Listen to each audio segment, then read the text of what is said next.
오늘 성경 말씀 같이 보시겠습니다. 사무엘하 12장 5절에서 9절 말씀입니다.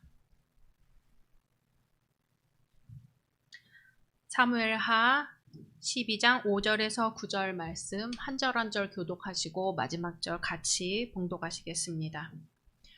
다윗이 그 사람으로 말미암아 노하여 나단에게 이르되 여호와의 살아계심을 두고 맹세하노니 이 일을 행한 그 사람은 마땅히 죽을 자라.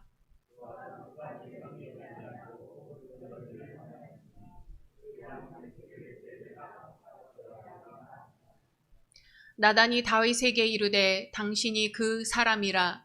이스라엘의 하나님 여호와께서 이와 같이 이르시기를 내가 너를 이스라엘 왕으로 기름 붓기 위하여 너를 사울의 손에서 구원하고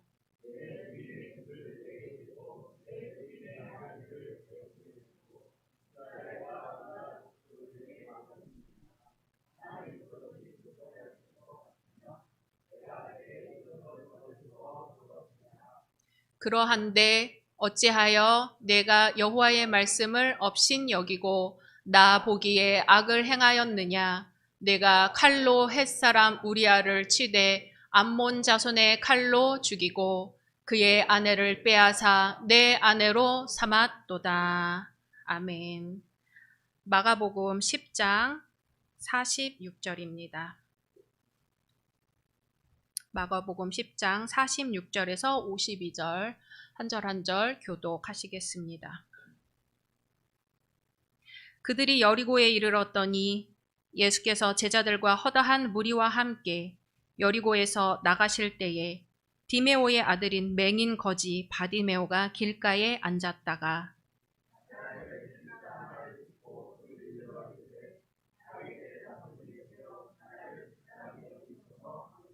많은 사람이 꾸짖어 잠잠하라 하되 그가 더욱 크게 소리질러 이르되 다윗의 자손이여 나를 불쌍히 여기소서 하는지라.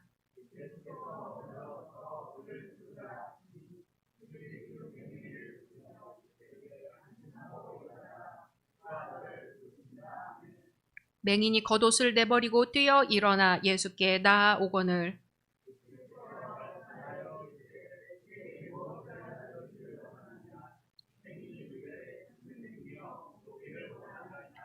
예수께서 이르시되 가라 내 믿음이 너를 구원하였느니라 하시니 그가 곧 보게 되어 예수를 길에서 따르니라. 아멘. 야고보서 1장 22절 말씀입니다. 야고보서 1장 22절 말씀 한 목소리로 봉독하겠습니다. 너희는 말씀을 행하는 자가 되고 듣기만 하여 자신을 속이는 자가 되지 말라. 아멘. 우리 사도행전 교회 핵심같이 선포하시겠습니다. 오직 예수, 오직 복음, 오직 교회, 오직 하나님의 나라. 아멘. 오래 받으신 약속의 말씀 암송하시겠습니다. 갈라디아서 6장 9절 말씀. 우리가 선을 행하되 낙심하지 말지니 포기하지 아니하면 내가 이름에 거두리라. 아멘. 오늘도 주님의 이름으로 모이신 여러분들을 환영하고 축복합니다. 한국교회는 맥주감사주일하고 추수감사주일 두 번의 감사주일을 지킵니다. 세계 교회로 보자면 딱 두 나라, 한국과 이스라엘만이 맥주절과 추수감사절 두 번의 절기를 지킨다고 합니다. 한국교회는 언젠가부터 맥주감사주일을 지키게 됐어요. 언제냐면 바로 보릿고개 때문이라고 합니다. 맥주절을 보면 본래 구약의 77절로 절기는 있지만 추수감사주일을 교회에서는 1년에 한 번을 지키지만 우리 민족이 너무 먹을 것이 없어서 보릿고개를 넘기가 힘들었다지요. 아마 여기 계신 분들은 경험하신 분들이 계실 거라고 생각합니다. 저는 잘 모르지만요. 그런데 이 보릿고개를 넘기가 너무 힘들었는데 첫 보리를 수확하는 게 그렇게 기쁘고 감사한 일일 수가 없는 것입니다. 그래서 그 기쁨을 하나님께 감사로 표현하는 데서 맥주 감사절을 지키게 되었다고 합니다. 우리가 요즘 코로나19 때문에 하루에도 몇 번씩 체온을 재지요. 아마 들어오시면서 다들 체온을 재고 또 적으셨을 것입니다. 체온을 재는 건 그 사람의 건강 상태를 체크하는 거죠. 그 사람의 건강을 체크하는데 가장 기본적인 것이 체온이라고 합니다.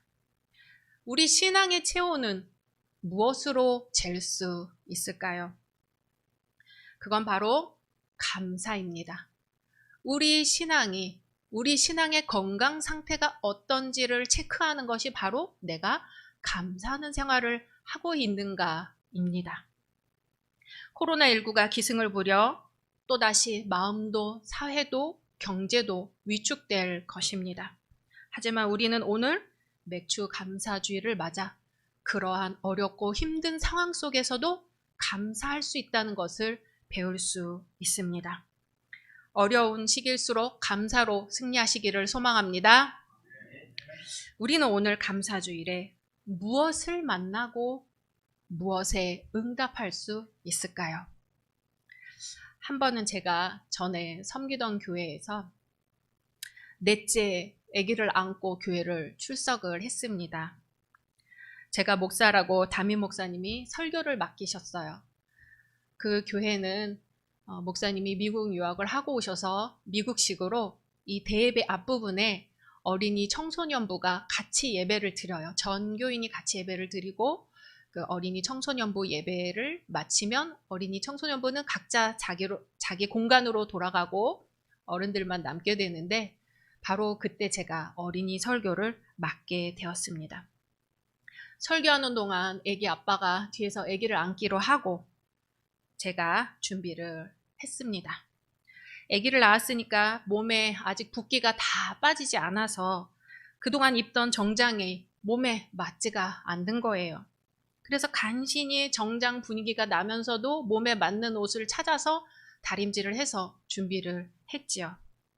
그래서 아침에 아이들 3명 챙기고 아기 안고 차에 딱 올라탔습니다. 그리고 출발한 지 몇 분 지나지 않아서 그 아기가 왈칵 옷에 토를 하고 말았죠. 이것이 대충 닦아서 해결될 문제가 아니어서 차를 돌려야겠네요 하고 집에 가서 다시 옷을 찾는데 옷이 다 맞지가 않고 구겨지고 할 수 없이 입을 수 있는 옷을 찾았는데 다림질할 시간이 없는 거예요. 설교 시간이 촉박해서 할 수 없이 또 애들 3명과 함께 아기를 안고 교회로 향했습니다. 차 안에 앉아 있는데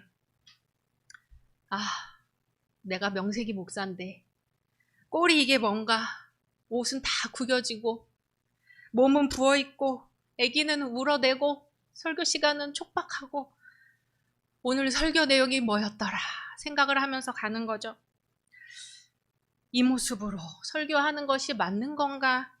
그렇게 마음에서 도무지 멈추지 않는 소리들이 계속해서 들리는 거지요.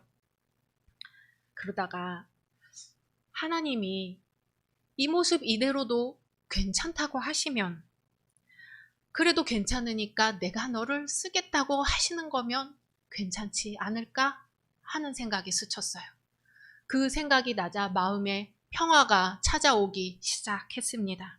그렇지. 하나님이 내가 너와 항상 함께 하리라고 하신 말씀은 내가 잘할 때뿐 아니라 잘 못할 때도 누가 보기에도 어설퍼 보일 때도 부족해 보일 때도 주님이 괜찮다고 하시면 나는 가는 거다 생각했습니다. 그렇게 교회에 도착해서 예배 시간에 설교를 하게 되었습니다. 유아 유치부 초중고 20명을 포함해서 어른들이 앉아있는 그 자리에서 설교를 했지요. 한 10분쯤 설교하는 동안 제 복잡한 심경과는 다르게 옆 친구와 떠드는 아이 한 명 없이 집중해서 말씀을 잘 듣는 거예요. 설교를 마치고 들어가는데 마음에 생각 하나가 스칩니다. 하나님이 방금 이 모습 이대로 나를 쓰셨구나. 지금 생각해도 그때 제 옷차림, 제 모습을 생각하면 얼굴이 빨개지는데 그럼에도 불구하고 저는 그때를 떠올리면 내가 그때 하나님을 만났구나 생각을 하게 됩니다. 우리가 말씀을 주일 설교 시간에 듣고 깨닫게 되기도 하지만 때로는 언젠가 읽었던 성경 구절 한 구절이 마음속에 숨어 있다가 우리가 일상생활을 하는 어느 순간 불쑥 튀어나와서 우리를 건드립니다. 제가 차 안에서 겪었던 것처럼요. 말씀과 만나는 시간이 즐겁기만 한 것은 아니지요. 말씀은 우리를 괴롭히고 궁지에 몰아넣고 어쩌지 못하는 상황에까지 몰고 갈 수도 있습니다. 어느 날 다윗 왕에게 나단 선지자가 찾아왔어요. 와서 하는 이야기가 부자와 거지가 있습니다. 부자와 가난한 사람이 있습니다. 그 부자는 얼마나 돈이 많은지 양과 소가 그득그득합니다. 하지만 가난한 사람은 재산이라고는 양 한 마리밖에 없습니다. 그래서 그 양을 마치 자기 자식처럼 귀하게 여기며 키웠습니다. 그런데 어느 날 부자에게 나그네가 찾아왔습니다. 나그네가 찾아오자 부자가 대접한다고 자기가 가진 양과 소 중에서 잡아서 대접하는 것이 아니라 가난한 사람에게 가서 그 양 한 마리를 빼앗아서 잡아서 나그네에게 음식으로 대접했습니다. 이 얘기를 듣고 다윗 왕이 정의감이 불타올라서 자기가 다스린 나라에 어떻게 이런 사람이 살 수 있는지 화가 났습니다. 그래서 내가 살아계신 하나님에게 맹세하지만 이 일을 한 사람은 반드시 죽어야 한다 라고 말을 하는 거죠. 그러면서 뿐만 아니라 그 부자는 죄의 대가로 율법에 따라 양을 4배로 갚아주어야 한다. 그놈은 아주 사악한 놈이다 하고 이야기를 합니다. 나단 선지자는 아주 감직한 사람이었어요. 하나님의 말씀을 그대로 전하는 사람이었죠. 목숨을 걸고 다윗 왕에게 말합니다. 당신이 바로 그 사람입니다. 도대체 다윗에게 무슨 일이 있었던 걸까요? 하루는 다윗 왕이 왕국 옥상을 거닐다가 한 여인이 목욕을 하는 것을 보게 됩니다. 그 모습이 아름다웠던지 불러다가 동침을 하고 임신을 하게 된 거죠. 그런데 그 사실을 숨기고 싶어요. 왕이 부끄러운 짓을 했으니까요. 그래서 여인의 남편인 우리야 장군을 불러다가 맛있는 음식을 주고 전쟁터에서 불러와서 집으로 돌아가서 쉬라고 합니다. 그런데 이 우리야 장군은 얼마나 충직한 사람인지 집으로 돌아가지 않고 부하들과 함께 길가에서 자는 거지요. 다윗 왕은 안 되겠다 싶어서 우리야 장군을 불러다가 진수성찬을 차려주고 맛있는 음식을 먹이고 술을 취하게 한 다음에 집으로 들어가라고 합니다. 우리야 장군은 술 취한 그 상황에서도 나는 부하들과 자겠다며 부하들과 자지 집으로 들어가지 않습니다. 다윗 왕은 할 수 없이 우리야 장군을 최대 전쟁터, 최대 접전지의 가장 위험한 곳으로 보내 싸우다가 죽게 만들지요. 우리야 장군의 장례가 끝나자마자 아내인 밧세바를 왕궁에 불러서 아내로 삼습니다. 그런데 나단 선지자가 나타나서 이와 같이 숨겨진 일들을 다 공개하는 겁니다. 그 악한 사람이 바로 당신입니다. 그렇게 말할 때 다윗이 즉시 깨달았습니다. 하나님, 제가 잘못했습니다. 말씀을 듣는다는 것은, 말씀을 만난다는 것은 이렇게 다윗처럼 말씀 속에 빠져들어가서 얼마나 말씀에 빠져들었든지 도대체 그렇게 악한 자가 있느냐 외치지만 알고 보니 바로 자신에게 하는 하나님의 말씀이었던 거지요. 얼마나 부끄러웠을까요? 얼마나 창피했을까요? 내가 내 입으로 방금 그렇게 죽어 마땅한 자라고 말을 했는데 바로 그 사람이 자기인 것입니다. 말씀 앞에 선다는 것은 때로 이렇게 자신의 부끄러운 삶을 바라봐야 하는 것이고 미처 깨닫지 못했던 자신의 모습을 바라보는 것입니다.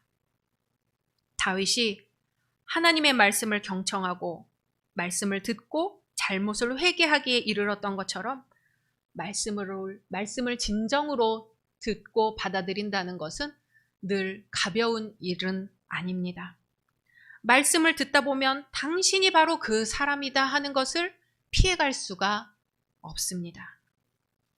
어쩌면 부모님 밑에서 좋은 신앙교육을 받았다 할지라도 자신이 배우고 익힌 신앙교육을 말씀 앞에서 내려놔야 할 때가 있습니다. 어쩌면 학교에서, 사회에서, 책에서 배운 많은 인문학, 철학, 과학, 신학 등의 지식을 말씀 앞에서 내려놔야 할 때가 있습니다. 성경은 철학을 담고 있지만 철학 서적도 아니고, 아름다운 문장으로 이루어져 있지만 문학 서적도 아니고, 세상의 기원을 다룬다고 해서 과학 서적도 아니고, 역사를 담고 있다고 해서 역사서도 아닙니다. 성경은 하나님의 말씀입니다. 하나님은 항상 우리가 알고 있는 것 그 너머에 계십니다. 우리는 말씀 속에서 우리가 알고 있는 것 그 너머를 항상 염두에 두고 말씀을 들을 수밖에 없습니다. 이제 맹인 바디메오의 말씀으로 들어가 볼까요? 다윗이 말씀을 만난 것처럼 기도하는 마음으로 간절하게 예수님을 찾는 마음으로 말씀을 만나는 시간 되시기를 소망합니다. 예수님이 제자들과 함께 또한 허다한 무리와 함께 여리고에 이르렀다가 여리고에서 나가려고 하시는데 길가에 디메오의 아들인 거지 맹인 바디메오가 앉아 있습니다. 말씀 속의 인물이 한번 되어 보실까요? 이 중 여러분은 누구십니까? 제자 중에 한 사람입니까?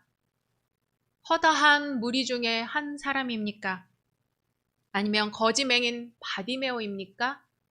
그도 아니면 저 멀리서 지켜보는 한 사람입니까? 바디메오가 길가에 앉았다가 나사렛 예수시란 말을 듣고 소리를 지릅니다. 다윗의 자손 예수여, 나를 불쌍히 여기소서. 사람들이 꾸짖어서 잠잠하라고 하는 거예요. 그랬더니 바디메오가 더욱 크게 소리 지르는 거예요. 다윗의 자손 예수여, 나를 불쌍히 여기소서. 집단 상담하는 곳에 제가 들어가 본 적이 있습니다. 거기에 갔더니 큰 소리로 엄마를 부르라고 하는 거예요. 처음에는 엄마 하고 부르는데 더 크게 부르라고 해서 엄마 하고 부르기 시작하는데 진짜 우리 엄마가 생각나는 것도 같고 그것도 아닌 것도 같은데 저 깊은 곳에서 나도 몰랐던 이상한 감정들이 올라와요. 슬펐던 감정들, 속상했던 감정들, 억울했던 감정들이 막 올라오면서 저뿐만 아니라 다른 사람들도 엄마 하면서 울기 시작하는 거죠. 우리 엄마가 좋은 엄마였어도 상관이 없고 우리 엄마가 나쁜 엄마였어도 상관이 없어요. 엄마 하고 부르는데 마치 내 근원에 있는 그 누군가를 부르는 것 같아요. 우리가 부흥회 때 주여 삼창 부르면서 기도를 했잖아요. 처음에 주여 할 때는 아닌데 두 번째, 세 번째 주여 하면서 내 마음속에서 뭐가 막 끌어올라요. 하나님을 부르는 거죠. 나도 모르는 저 깊은 곳에서 나를 통해 역사하시는 하나님을 부르는 거죠. 엄마 하고 부르다 보면 바로 그 하나님을 만나게 되는 것 같습니다. 오늘 예수님을 부르는 바디메오의 감정은 얼마나 절절했을까요? 예수님, 저 좀 한 번만 돌아봐 주세요. 예수님, 저 좀 불쌍히 여겨주세요. 예수님을 보지도 못하고 예수님을 만나지도 못하는 이 깜깜한 세상에서는 더 이상 살고 싶지가 않습니다. 부르짖는 소리에 예수님이 멈추셔서 그를 부르라 하십니다. 사람들이 바디메오에게 안심하고 오라고 합니다. 바디메오는 겉옷을 내버리고 뛰어 예수님께로 가지요. 예수님이 물어보십니다. 내게 무엇을 하여 주기를 원하느냐? 보기를 원합니다. 내 믿음이 너를 구원하였느니라 하시니 그가 곧 보게 되어 예수님을 길에서부터 따르게 됩니다. 말씀 속에서 예수님을 찾으려는 사람은 맹인 바디메오와 같은 사람이지요. 예수님이 보이지 않으니까 찾는 거예요. 두리번 해서는 찾을 수가 없으니까 소리를 질러서라도 예수님을 찾는 겁니다. 간절히 찾는 중에 조용히 하라고 하는 사람이 있어요. 조용히 하라고 말리는 사람이 사실은 내 안에서 들리는 경우가 많습니다. 예수님을 찾으면서도 예수님을 찾지 못하게 내 안에서 두 소리가 싸우는 겁니다. 그러다가 예수님을 찾는 소리가 더 커질 때 예수님이 멈추어 서서 말씀하십니다. 내게 무엇하여 주기를 원하느냐?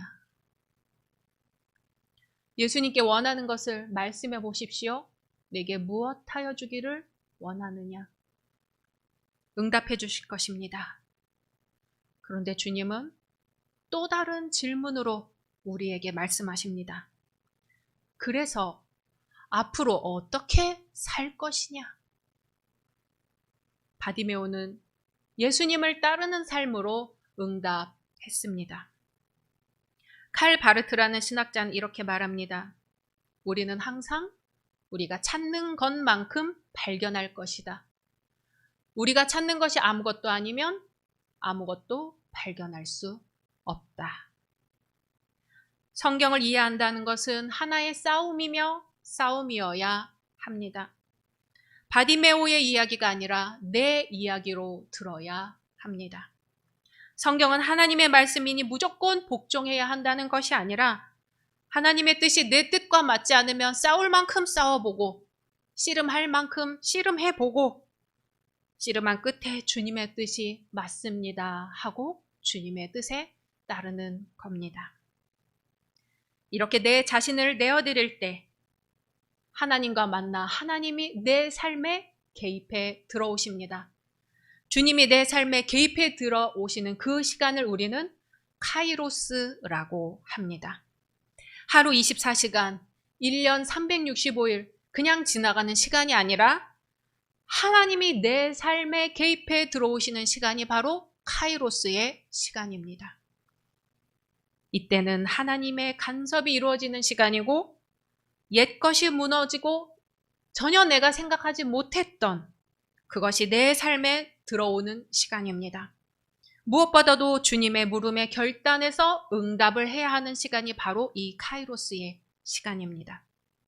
바디메오는 예수님을 만나 예수님을 따르는 것으로 응답했습니다. 예수님의 말씀은 머리로 분석해서 이해할 수 있는 것이 아니라 예수님을 믿고 예수님처럼 살아갈 때에 깨달을 수가 있습니다. 우리 믿음의 선조들은 성경을 읽으면서 고개를 끄덕끄덕하면서 이해했던 분들이 아니고 하나씩 예수님의 뒤를 따르는 것으로 믿음을 경험하고 믿음을 이해했던 사람들입니다. 그래서 내가 네게 무엇 해주기를 원하느냐?